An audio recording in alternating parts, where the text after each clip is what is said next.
Hi, in front of me is REALME C3 and today I would like to show you how you can download and apply LED keyboard on this device. Start by opening Play Store. Now type LED keyboard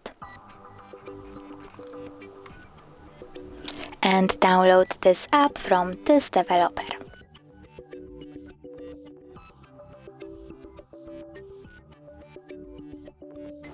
Now open it.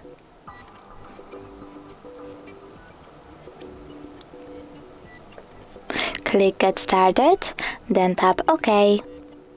Tap on the switcher next to LED keyboard, choose Activate, then tap on Input Options and select LED keyboard one more time. Now pick one of the options by tapping on the chosen one and select keyboard that you like the best. I will go with that one, so I have to click on it, close the nut.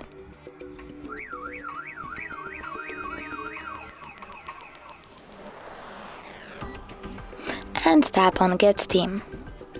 So now when I go back, I can see that theme of my keyboard has changed. Thanks so much for watching. If you enjoyed this video, smash that like button, comment and don't forget to subscribe. Bye!